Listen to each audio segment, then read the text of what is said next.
Promo Tamil viewers எல்லாருக்கும் வணக்கம். இப்போ சிறகடிக்க ஆசை சீரியலில் இன்றைக்கி என்ன நடந்துச்சுன்னா, நம்ம எதிர்பார்த்தது தாங்க. ரோகிணி ஈஸியாக எஸ்கேப் ஆயிட்டாங்க. ஆமாங்க, விஜயா ரோகிணியை பிடிச்சி விசாரிக்கும் போது ரோகிணி வழக்கம் போல் ஒரு கட்டுக்கதையை அவுத்துடுறாங்க. அதை விஜயாவும் கேன மாதிரி நம்பிடுறாங்க. அது எல்லாத்த பற்றியும் டீட்டெயிலாக பார்ப்போம். என்ன நடக்குதுன்னா, மீனா ஸ்ருதிட்ட உண்மையை சொன்னோன்னே அதை கேட்டு ஸ்ருதி பயங்கரமாக ஷாக் ஆவாங்க. என்ன மீனா சொல்கிறீங்க, இது சாதாரண விஷயம்ல, இதெல்லாம் சும்மா விடக்கூடாது, உடனே போய் நம்ம ரோஹிணிகிட்ட விசாரிக்கலான்றாங்க.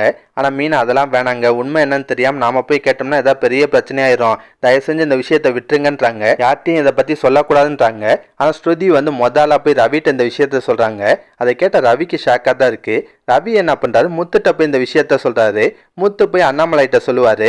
இப்படியே ஒவ்வொரு ஆளாக மாதிரி கடைசியாக விஜயாவுக்கு விஷயம் தெரிய வருது. விஜயாவுக்கு விஷயம் தெரிஞ்சோன்னு பயங்கர ஷாக்காகிறாங்க. அதை விட அதிகமாக கோவப்படுறாங்க. நேராக ரோஹிணிகிட்ட போய் சண்டை போட ஆரம்பிக்கிறாங்க.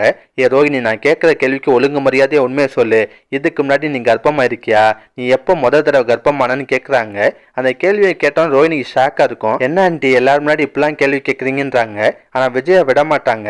இங்கே இப்போ உன் வாழ்க்கையே ஒரு மாதிரி மர்மமாக இருக்குது. கல்யாணத்துக்கு முன்னாடி உன் வாழ்க்கையில் என்னெல்லாம் நடந்துச்சு நான் இப்போ தெரிஞ்சுக்கணும். என்னை ஏமாத்தலாம் நினைக்காத, ஒழுங்கா உண்மையை சொல்லு. நீ செக்கப்க்காக ஹாஸ்பிட்டலுக்கு போயிருக்க, அங்கே ரிப்போர்ட்டில் நீ ஏற்கனவே ஒரு தடவை கர்ப்பமாக இருந்திருக்கன்னு வந்திருக்கு. அதெல்லாம் உண்மையானு கேட்குறாங்க.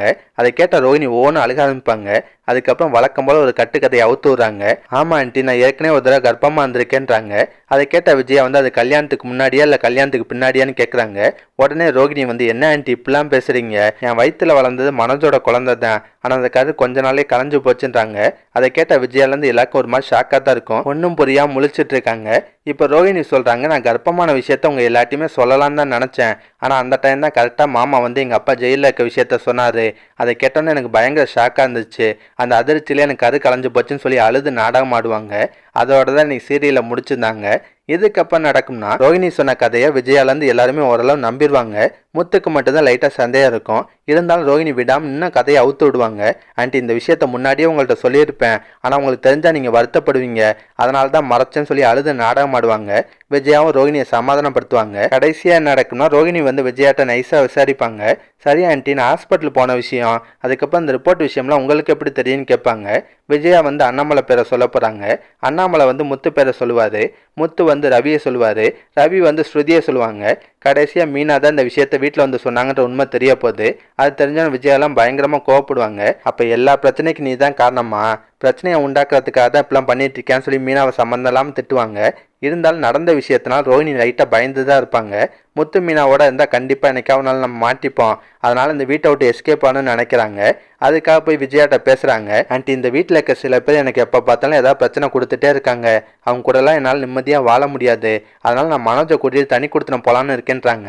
அதை கேட்டோன்னு விஜயாவுக்கு பயங்கர ஷாக்காக இருக்கும். ரோஹிணியை சமாதானம் பண்ணுவாங்க. நீ ஏமா ரோஹிணி தனி கொடுத்துன போனோம், அந்த முத்து மீனா தானே பிரச்சனையாக இருக்காங்க, அவங்கள கொஞ்ச நாள் நானே வீட்டை விட்டு தோத்துறேன், நீ கொஞ்ச நாள் மட்டும் பொறுத்துக்கோன்னு சொல்லி சமாதானம் பண்ணுவாங்க. இதுக்கப்புறம் விஜயா முத்து மீனாவும் வீட்டை விட்டு தோத்துறதுக்கு ஏதாவது பிளான் பண்ணலாம். அந்த மாதிரி சீன்லாம் அடுத்தடுத்த எபிசோடில் வரலாம். இதெல்லாம் பற்றி உங்கள் கருத்தை என்ன மறக்காமல் கமெண்ட்டில் சொல்லுங்கள். இந்த வீடியோ பிடிச்சுன்னா ஒரு லைக்கை தட்டுங்க. நம்ம சேனல் ப்ரோமோ தமிழ் ரிவ்யூ இதுவரை சப்ஸ்கிரைப் பண்ணலாம். ப்ளீஸ் கைஸ் சப்ஸ்கிரைப் பண்ணிக்கோங்க.